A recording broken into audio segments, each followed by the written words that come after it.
Hello, hello, and welcome to Non Sequitur News for September 10th, 2024. It's Season 3, Episode 254.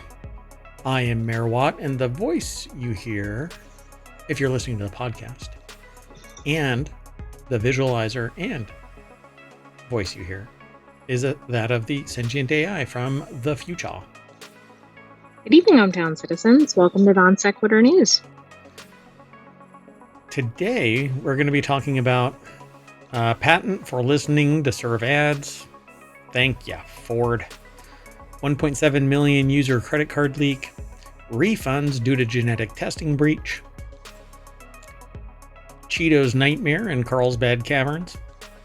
World's dumbest booby trap. Forced to pay for fuel. Food recalls 2024. Underwater data center. Not so fast. Shaking your movie makers. And playing Carmen Sandiego. Everything is powered by ohmTown.com. Go over and become a citizen. It's a lot of fun. You know, walking around ohmTown day in, day out, looking at articles, checking things out, submitting them for the show, perhaps, maybe. The heck? Hold on, I'm going to do this. I hear the buzz, and I know what it is, folks. But anyway, everything is brought to you by ohmTown.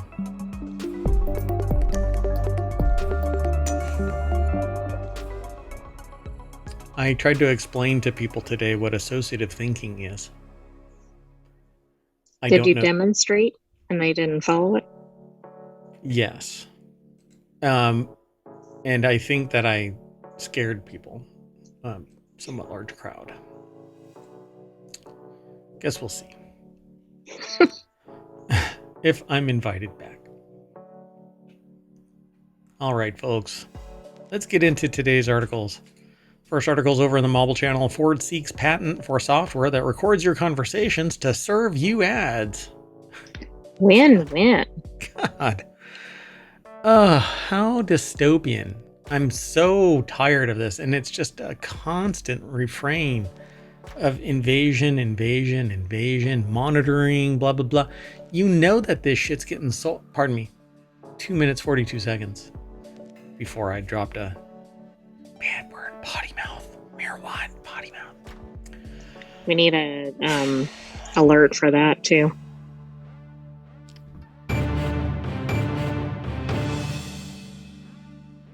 No? Not that That'll one? work. Oh, it'll work? Okay. Wait, hold on. What is this one? I don't think that quite fits. That one's not it? What if I cuss?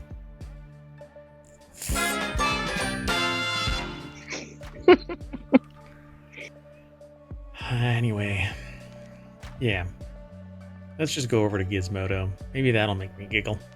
Lucas Ropek puts this article together over at gizmodo.com. The deck statement says, would you want to drive a truck that it was constantly listening to you? And this is a perfect picture, you know, the looming Ford, always watching, always. Exactly. I think that was a good selection for this article. Yep. The big fat head monitoring you, always. Kiss my ass. Oh. It even looks like a face, right? You've got the eyes and the mouth there and even the nose. I said a bad word. Hold on.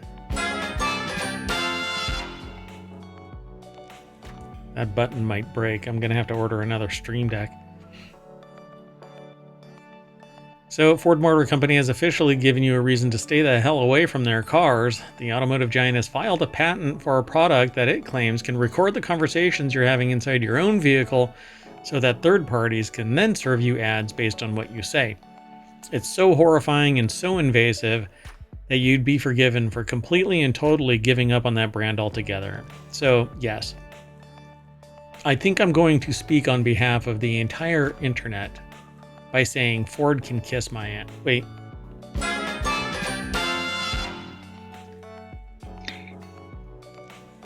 I mean, that is even beyond all the other things we've seen. So we'll have to check out motor1.com because that's where it was originally reported. refers to in-vehicle advertisement presentation system in a patent that was submitted, and that system would use recordings of conversations that have transpired inside the vehicle's cabin to inform what kind of commercials it'll serve to the occupants. And I shouldn't have any freaking ads inside my car. I know, that's like the least of the outrages here, right? I mean, and yeah. Like there's total. So I've had Fords in the past. I actually had a Mustang and I got rid of it because they suck in the snow. And but climate change, you might be able to get one again. Ooh. And I get the bonus that the ads will be relevant, even though I've never owned a car in my life that ever served me ads. Why the frick is that? Wait. Why should this even be something allowed? Such systems and methods provide maximum opportunity for ad-based monetization, the dystopian application states. The systems and methods may use knowledge of vehicle destination prediction to provide more. So it's basically the same thing that GM was doing, tracking your location in real time and providing it to third parties. But this is worse, and that was pretty outrageous. If a user is going to a grocery going grocery shopping, merchandise purchasing, etc., which I don't know why they would frame it like that. But anyway, if you're going to go spend money, it can predict where you're going and send you relevant ads. What, while you're driving? Why the frick is it sending any ads in real time? Well, that's a good point. I mean, I wasn't even thinking about like the safety aspect, but maybe this is why they need all those passenger screens. It wasn't Ford, but it was somebody else. Right, yeah, I don't know who that was. I can't remember. It was an article about cars that have technology built into it, and it causes friction with the owners. So in a statement shared with Gizmodo, Ford emphasizes the filing patent for technology that would help advertisers spy on customers didn't necessarily mean it intended to implement it, because, you know, I spend $25,000 plus to apply for a patent that I may never use or that I won't use. Right, and as a consumer, I definitely want to spend whatever it is now, $70,000 or something for a truck so that it can record all my conversations, and I don't know. So this here just screams marketing stooge. Quote, submitting patent applications is a normal part of any strong business as the process protects new ideas, you can't protect ideas, and helps us build a robust portfolio of intellectual property. In fact, here, let me just tell you, if all it is an idea and they don't have an actual implementation, it invalidates their patent right out of the gate. They have to have a working model that they can demonstrate. You can't apply for a patent that is nothing more than theory. If you do and anyone challenges it, you had better have it ready to go. So, and patents aren't cheap. IT and IP alone, those combined, and that's what this is, you're looking at $25,000 minimum. And that's like a cheap date attorney who maybe woke up, you know, after they fell out from a drunken stupor, they fell out of their car into a gutter and they're like, yeah, I can file that. Sure. No, that was much more expensive than even 25 grand. So the idea as described within a patent application should not be viewed as an indication of our business or product plans. No, it's not an idea. If this is true, I think everybody should be auditing all of Ford's applications because they should be able to demonstrate it. Challenge every single one of them. And it shouldn't be much. All you have to do is file a complaint with the USPTO and say, I don't think that they've got a working model of this, and make them demonstrate it to the subject matter experts at the USPTO. If it turns into a court case, then I'm sure there's IP attorneys out there that would take that on just so that they can sit there and go, we took on Ford. You know? Man, this is disgusting. So whoever said this is probably not the attorney. It's some marketing stooge. Oh, I'm sure. Let's move I on. mean, Go. cars might be one of the few places that you're free from ads at the moment. Well, I don't think that you should be able to listen in on somebody at all. Why does that not violate wiretapping laws? Well, Unless I it's think it'll be a good lawsuit about that and if they buying a actually car, implement it. shouldn't be tantamount to an agreement in perpetuity, because not everybody in the car is part and parcel to that agreement. Right? Think about if the person is, I don't know, a rideshare driver. Right. What if they're a government spook and they're talking shop in the shop, and suddenly an ad pops up for all your spy needs, for crying out loud? Right. A criminal informant is being tracked because ads are in a Ford, and guess who buys a shit ton of Ford? Oh wait, guess who buys a shit ton? God, a lot of cars from Ford. Government. Well, I was going to say police, I think, but Yeah. All right. That's wild out of the gate, man. All right. Next article is over on Reality Hacker. Credit card information for 1.7 million users leaked in huge breach. That is a massive leak. Huge puddle of information. Just all over the place. yep, let's join every other breach. Sure. 23 and everybody knows me. I think by now people should almost be having a competition. Like, my data's been breached 120 times. How about yours? You want to know something really funny? We've had this conversation. Not you and I, but okay. yeah. In my circles, we've had this conversation. So, how many of X organizations notices have you received? 3. Really? That's payment, it? Yeah, exactly. So payment gateway provider Slim CD, which sounds like a 1980s rapper.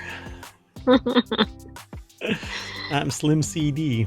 Will the real Slim CD please stand up? Please stand up. They've been hit by a data breach where 1.7 million individuals had their sensitive bits exposed by hackers. I'm going to make that a shirt. Click with care. Don't expose your bits. So Judy Sans over at digitaltrends.com put this article together. Florida-based payment gateway provider. There's a problem. Slim CD has confirmed in a notification sent to affected clients that almost 1.7 million people that their names, credit card information, physical address, payment card expiration date have been breached according to a letter from the company. It's a trend that's unfortunately becoming fairly common. Well, security seems to be an afterthought quite a bit. There's some good news since the card's verification numbers were not included. Thank goodness. They should only be on the card, by the way. They shouldn't be in a database anywhere, and it's encrypted in the system. So nobody ever knows. And that encryption is salted and hashed, and there's no way to reverse it because they're doing triple des encryption. Okay, never mind. Anyways, Slim CD has improved its security and encourages those affected to remain vigilant for suspected activity or fraud attempts.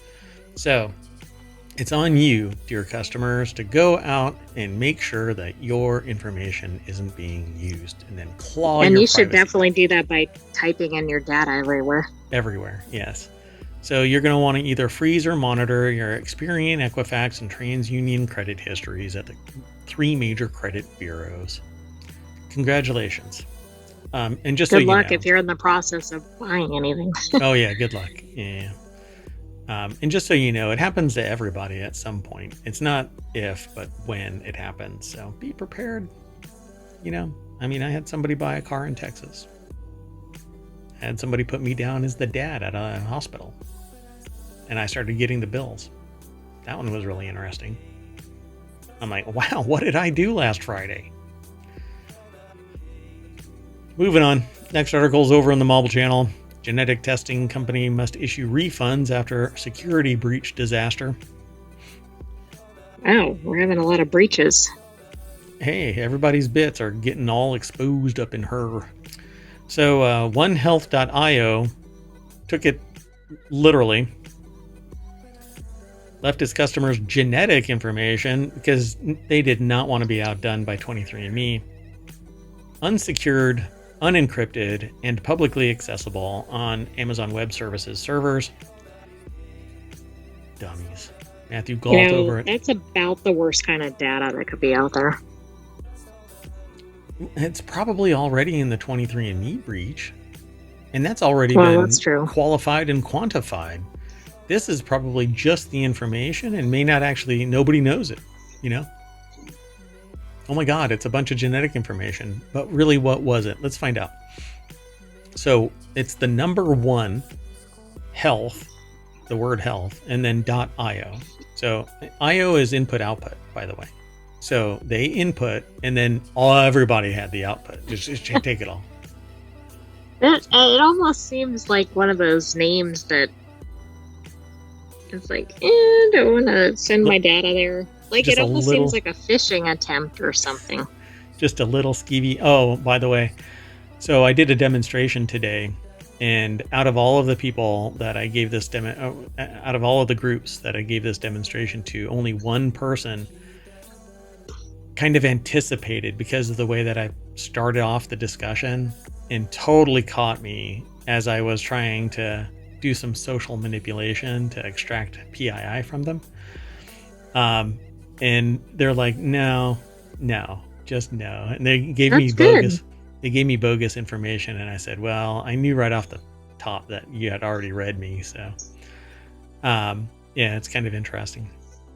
So, when you suspect something is skeevy, you might want to, I don't know. The name does come across as kind of, I don't know. I don't know if I would trust it. Anyway, it was formerly known as Vitagene, which that in itself isn't really, what did they do? What kind of a name change is that? Yeah, I don't know. Somebody lost a bet. So it changed its name in 2020, and Vitagene sold DNA test kits and health reports. The pitch was that a customer could get a better idea of what their DNA said about possible health conditions, a la 23andMe, I suppose. In 2023, the FTC released a complaint against the company, alleging a slew of privacy violations. It was a slam dunk case. Vitagene's website claimed it offered rock-solid security and promised to handle a customer's data, and all they apparently did was change their name. Wow. So they went from Vitagene, they changed their name in 2020. But I don't get it, because it says in 2023 the FTC released a complaint. Oh, I guess from it as a time as Vitagene.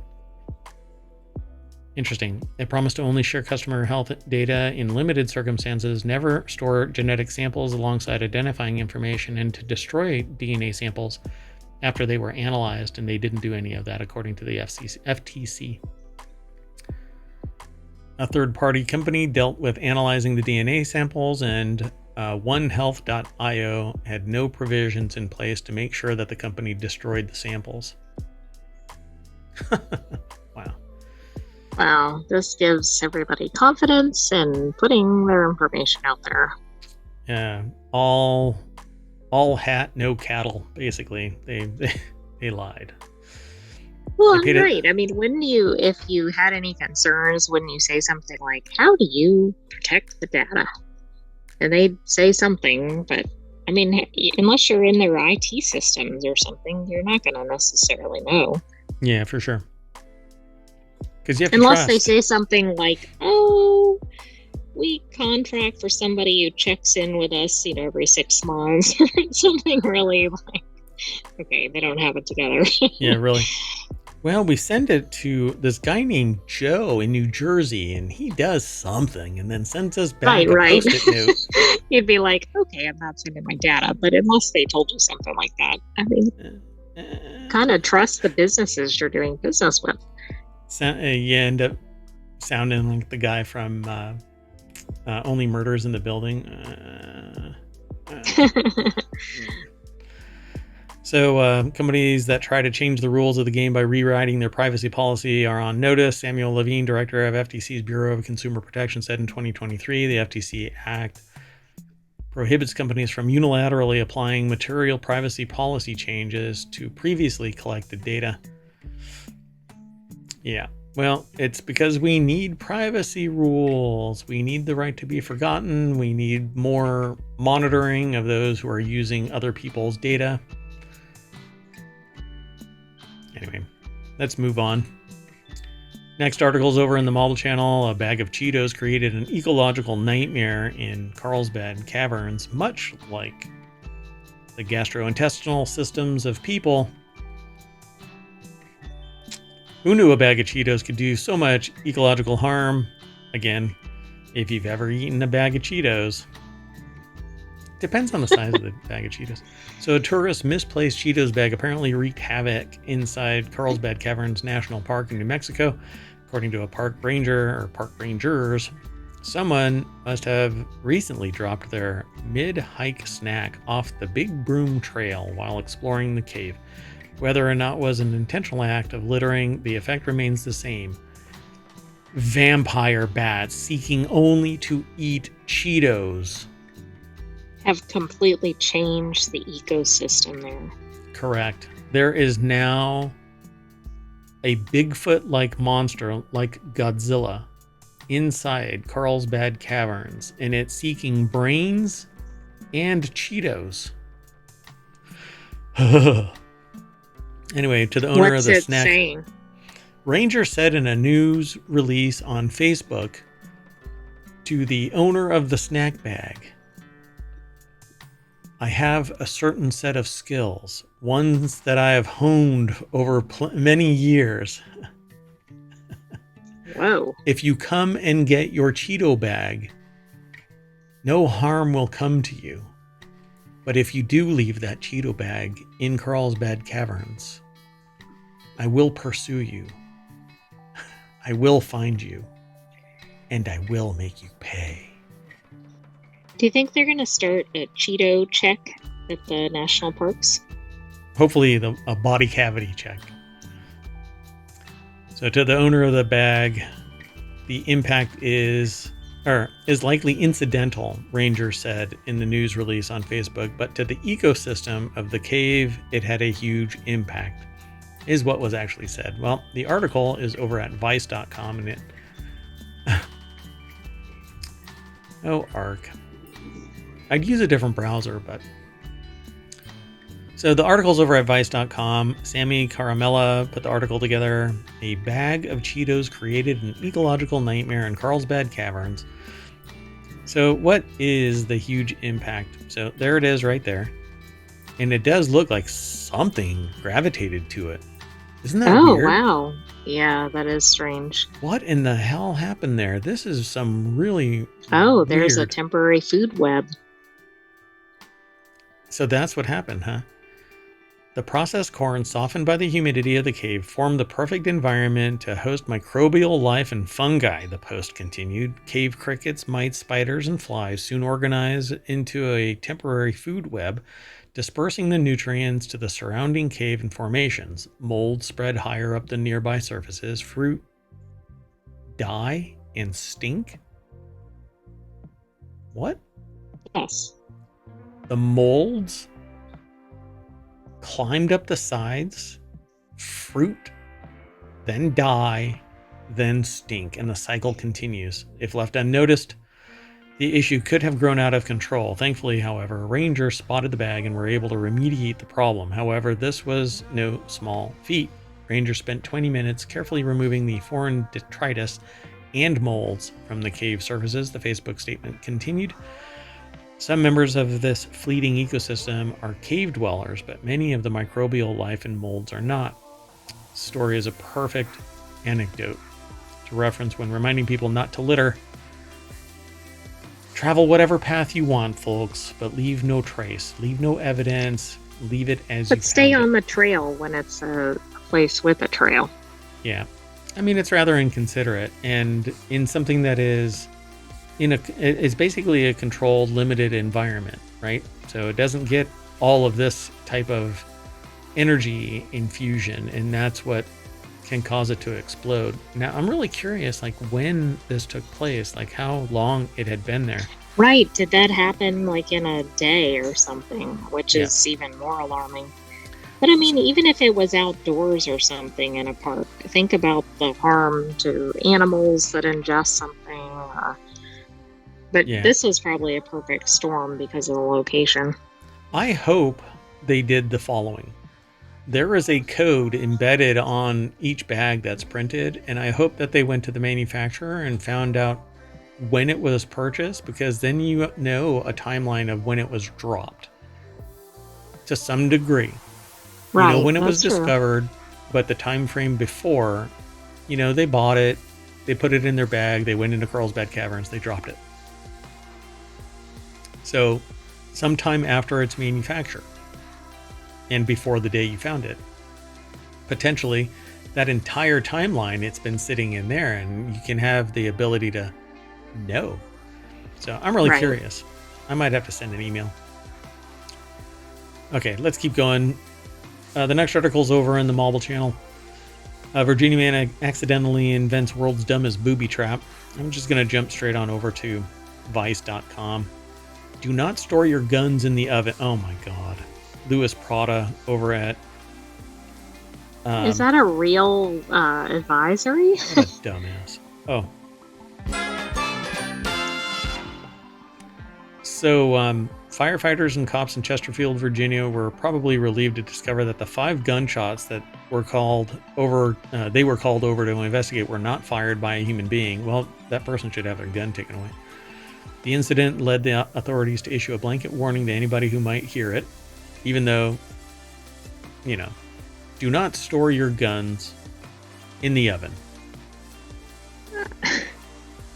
Who knew people did this? Well, here in the States, we have "don't place bag overhead" printed on That's plastic true. bags because some dumbass, somebody put it over their head and then took deep breaths. So firefighters responded to a report of a home fire, and it was home gunfire apparently, when they discovered that a loaded handgun was in the oven, had been inadvertently heated.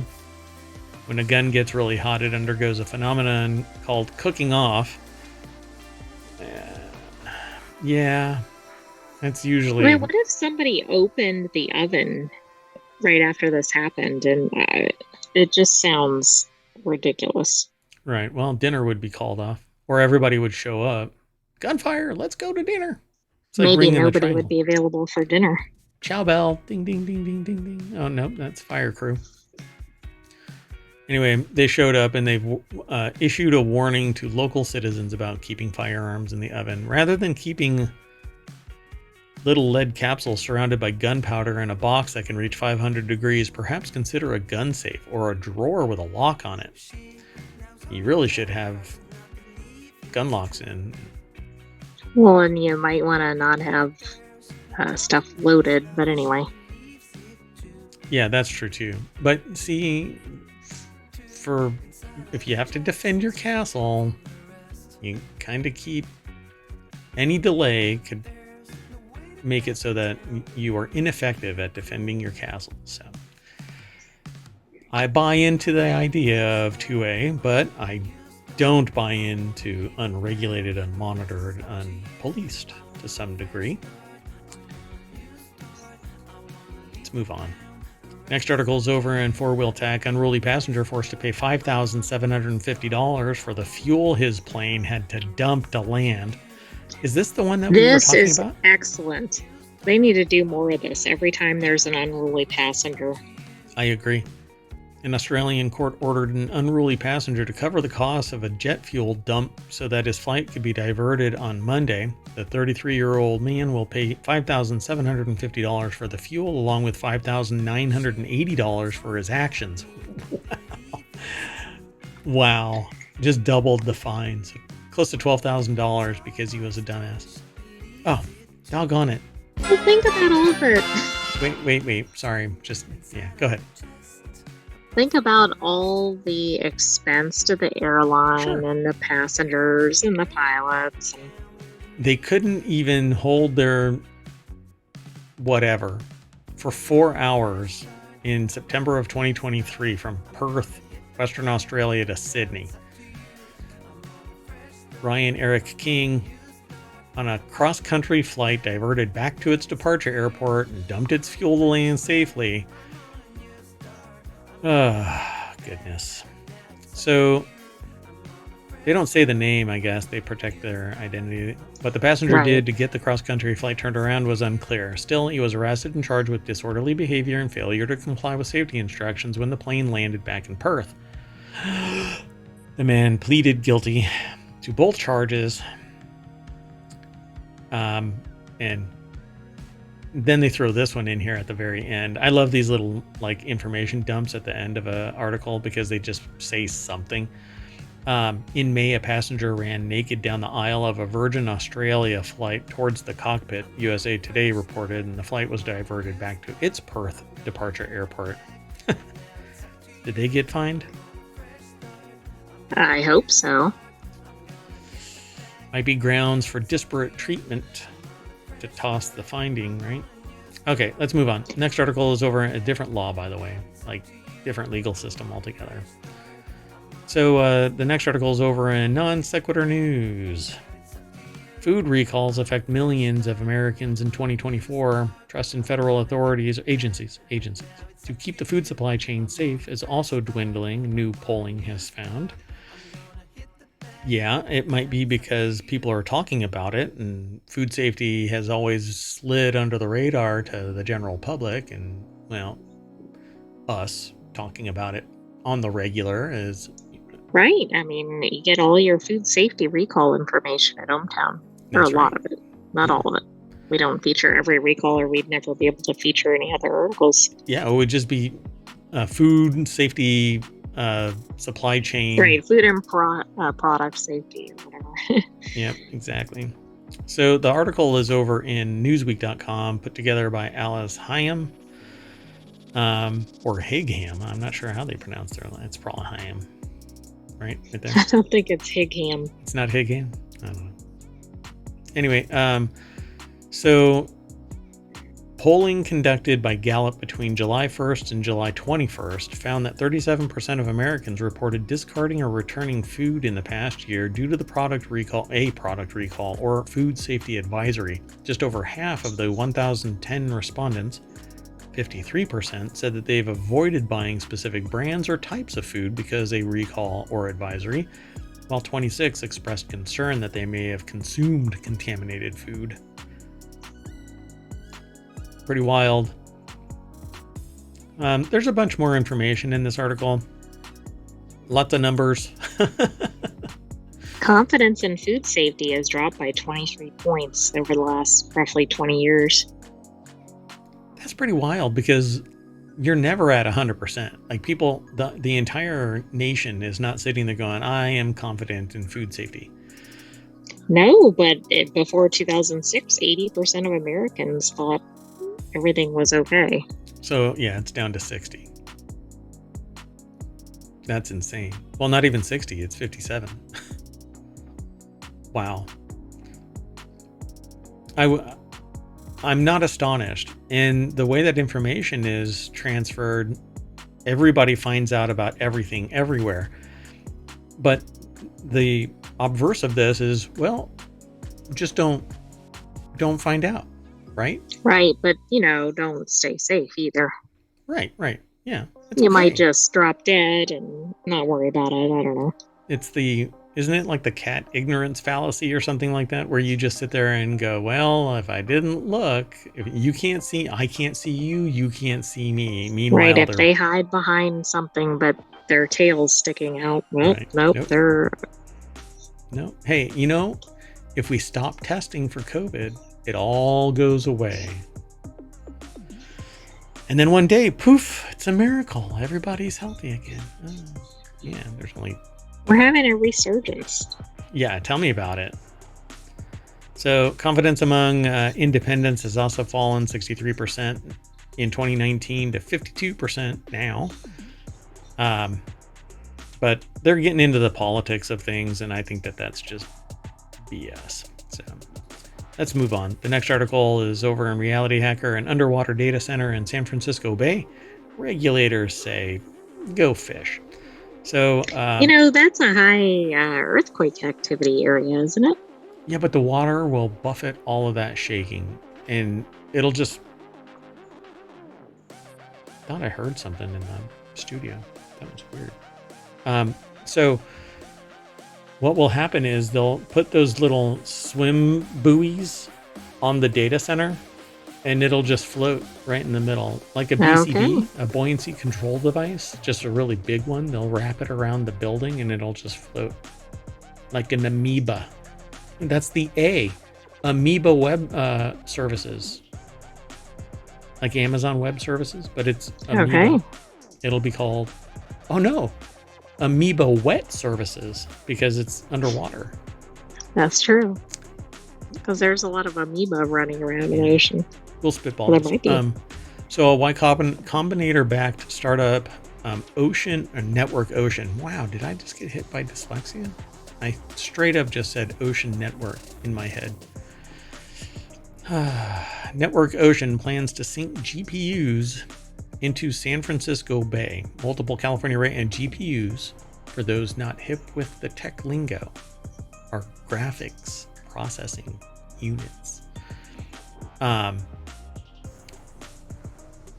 Hopefully, I don't know. Maybe this is some, context relevant term. Anyway, multiple California regulators Wired spoke with hadn't heard about the test and raised concerns about its potential environmental impact.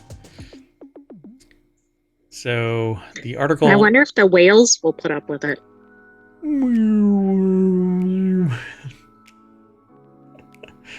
That translated to, the whales are going to come and kick it. So yeah, Haresh Dave and Reese Rogers put the article together, and it says, they want to... On August 15th, they announced plans to dunk a small capsule filled with GPU servers in San Francisco Bay within a month. It says there's this vital opportunity to build more efficient computer infrastructure that we're going to rely on for decades to come.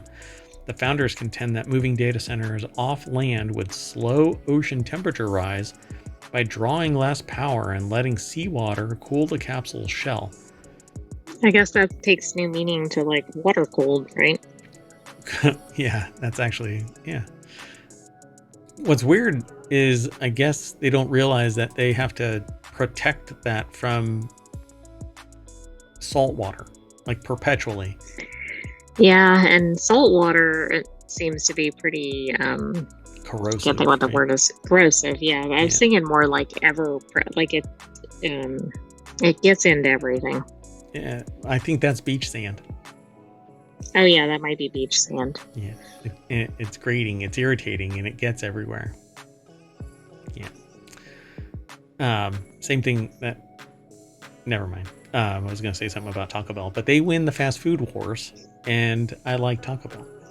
So, although I'd rather go to a local place, like a more small time chain, not... Right, not a national more chain or whatever. Yeah. So the outreach by Wired prompted at least two agencies, the Bay Conservation and Development Commission and the San Francisco...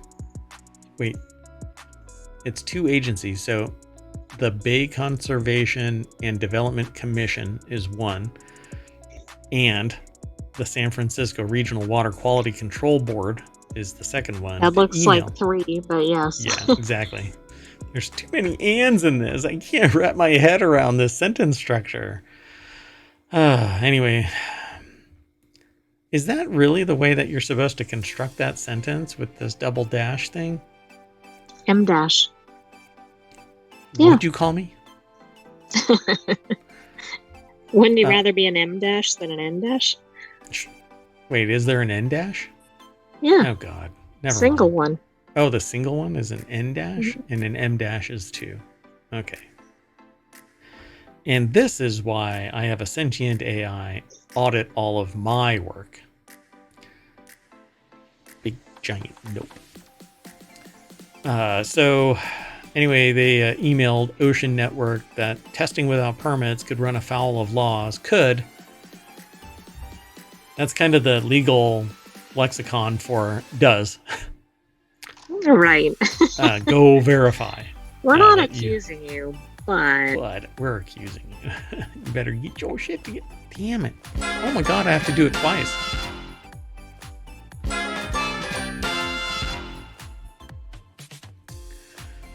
Anyway, the nascent technology has already been in hot water in California. Get it.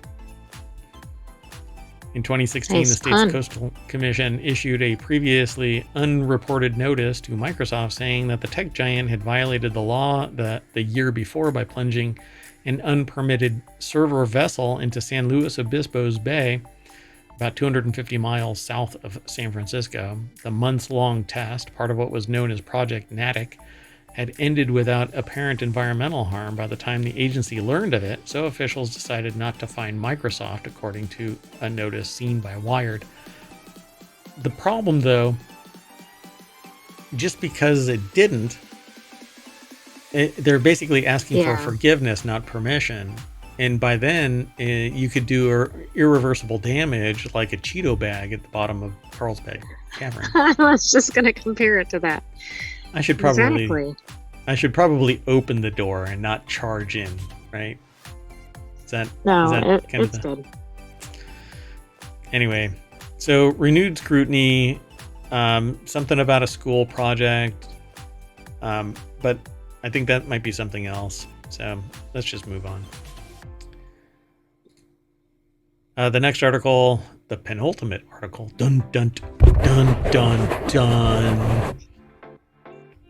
It's over on the Hatch Ideas channel, which is all about business transformation, IP, modifying your business practices, things like that to have you excel. It's really easy to give advice, though. Following your own advice is a really hard trade. Anyway, how streaming is changing the game for indie movie makers, so shake your movie makers. Kia Jam, founder and president of the independent film production company K-Jam Media, breaks down how the movie biz has changed and what has remained the same in an era of streamers. And by streamers, they mean like this, not those. Oh, they don't mean like the party streamers? Not party streamers, no. So, over at Entrepreneur, Dan Bova put the article together, entrepreneur.com. Takeaways here is Kia Jam is the founder and president of the independent film production company K-Jam Media. Sounds like a radio station. It does. Here at K-Jam Media. So the film industry had seen significant changes thanks to streaming, he says, but many aspects of what it takes to be a successful producer remain the same. Wow. So that right there, this whole rig is not inexpensive. That's a Red camera right there. It doesn't look inexpensive. Yeah, cinematic lenses, which is really funny because the other day on yesterday, was the Apple announcement, and they were doing like supposedly professional level cinematography. Oh, right. Like professional grade or whatever. Yeah, supposedly. So Kia Jam is the founder and president of the independent film company. They've done Lord of War, Sin City, A Dame to Kill For, and the upcoming The Strangers, Chapter 1, and The Strangers, Chapter 2. In a recent interview with Entrepreneur, Jam broke down the state of indie movies. I won't go through this whole thing because it is kind of a back and forth question and answer kind of a thing, but they say, how has the role of a producer changed in the era of streaming? And I would probably say that in the era of streaming, the barriers to entry have declined quite a bit. That's true, right? You don't have to have significant equipment or expertise, right? Yeah, but it depends, because if you want to be competitive at that level, that's true. like Sin City, then you need all of this. And they talk about it here. This increased demand has made it challenging to hire key crew members, leading to higher labor costs. Budgets have been significantly impacted, with streaming platforms influencing financial decisions. They have a slightly different take on the whole, like the world of streaming. When they're talking about it, is they're streaming to like Netflix or Prime. Not like mom and like pop. a YouTuber or something, or Right. Twitch. Yeah. And that's what I was really referencing, but yeah. Yeah, and that's actually what I would like to see, because most people aren't getting to this level, and if they are, they're subordinates, and not really, while being aware of it could lead to future positions because you're aware of something and can actually speak from a position of knowledge. Most people are just employed by those in the era of streaming, right? Right. So yeah, it says these platforms offer larger upfront fees to actors, sometimes eliminating contingent compensation. So it's one and done, which traditional producers may struggle to match. What is the most important thing you can consider when taking on a new project? And that's going to be subjective, but you can go over and check that out if you like. Just follow the links. They're already in the VOD over on Twitch. They'll be in the show notes over on YouTube. They'll be in the show notes over in the podcast. But be sure to go and check it all out. I would probably say the biggest thing, the takeaway from this is, if you're interested in being in this sector, not this sector, but in the sector that they're talking about, media, streaming, movies, anything really that's streaming, it says, above all, persistence is crucial. Stay adaptable, refine your pitch based on feedback, and remain determined, as funding or fundraising demands tenacity, focus, and the ability to face rejection. It's challenging to find a good financier or partner, so when you do, treat them right to ensure that you can work together again. Treat their money as if it were your own. Or I would probably modify that to say, treat their money better than your own. Yeah, that's true. Because, hey, when it comes right down to it, if you treated your money like you treat somebody else's money, maybe you'd not have to have a financier. Right. I know. Shots fired, right? Too soon. Plus, that kind of if you were that respectful of somebody else's money, there might be more money coming. Yeah. Hey, they were very respectful of our money. So what past project are you most proud of, and all of that? This is really a personal take on certain things that they might see as a change over their anecdotal period of existence in the industry. So I would just urge people to follow this link if you are interested in making movies. And I even like screenwriting and stuff like that. It's good to get a perspective of the movie makers. So I would go over and read this article. Let's go on to the last article. The last one for today is over in Technology Today. That's one of our shows, by the way. So be sure to go and check it out. Over on YouTube, it's much easier to get to all of them, because on Twitch, you have to scroll and find them. They need like playlists. I don't think there's playlists on Twitch. Which seems odd, but focus, Merwat, focus. There's like zero, like you can do little snippets, or what do they call them? Doggone it. Shorts? No. No, that's on YouTube. Doggone it. What do they call them? Hold on a second. Clips. They call them clips over on Twitch. And those stay, but I don't think you can do collections. Maybe that's, I'll have to take a look at that. The thing about anything over there is that the video dies after 60 days. Whatever it's so temporally limited. Right, so you don't necessarily want to spend a lot of time putting together a playlist. Yeah. I have to send everybody over to YouTube, right? Which is great, because YouTube, well, except for that one incident, has treated us pretty well. So anyway, and that one incident consisted of killing our entire channel and then going, oops, that shouldn't have happened. 6 months later. But way after the fact, yeah. So, and killing our momentum for it. Anyway, last article for tonight is over on Technology Today. The new Carmen Sandiego game will let you play as Carmen Sandiego, which I think is pretty cool. I mean, I would have loved it when Carmen Sandiego first hit the shelves back in the 80s. Right. This was kind of a lag, but I think Carmen Sandiego has had a resurgence because it had the animated series. Apps and stuff like that have come online, if I recall correctly. Yeah, see, streaming app for iOS and stuff. So if you grew up in the 80s, then you probably remember Carmen Sandiego games and how they turned learning boring old geography into a fun criminal catching adventure. Netflix, Gameloft, and HarperCollins Productions are bringing the Carmen Sandiego franchise. Well, they're resurrecting Carmen Sandiego.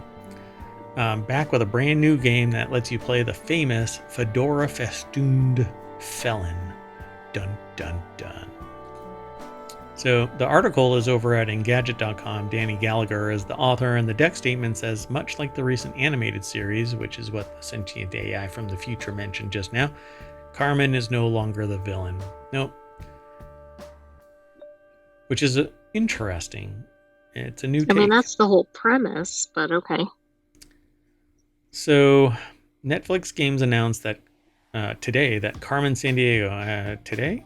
The last 24 hours.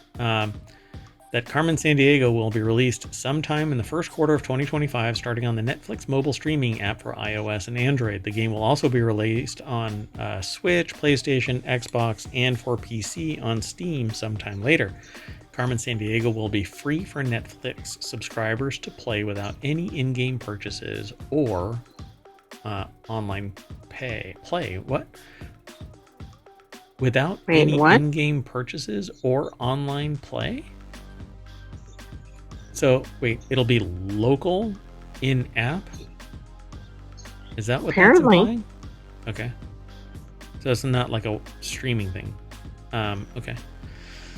So the new Carmen Sandiego puzzle adventure game is based on the 2019 interactive Netflix cartoon series with Jane the Virgin star Gina Rodriguez voicing the titular thief. I got to say titular. Every time. Netflix, Gameloft, HarperCollins will send players on an adventure across the world as Carmen Sandiego through a series of puzzle, clue gathering, flying, and stealth missions. Yay. There's a little bit more over here, but you can go and check it all out. There's a video from Gameloft about Carmen Sandiego. I believe that it's literally just called, the game is going to be called Carmen Sandiego. But you can... I mean, it makes sense for brand recognition. Yeah, you can follow the link through ohmTown. So pretty cool. It'll be the last one in the show notes. So go and check it out. Might be able to get it done tonight. I don't know. Mayor Watt has some mayoral duties to attend to. But that's okay. So that's it. I'm going to do some where in the world is Mayor Watt? And oh look, they're right there at the front page. ohmTown.com. How did that happen? It's funny how that happens. You actually beat me to it. I was going to say, how did that happen? But so that's it, folks. I am Mayor Watt, and that visualizer and the Sentient AI's voice is what you hear. Good night, ohmTown citizens. Thanks for joining us for Non Sequitur News. And if I keep talking, Mayor Watt cannot catch me. Oh, I could have gotten it. I know. See you in a little bit.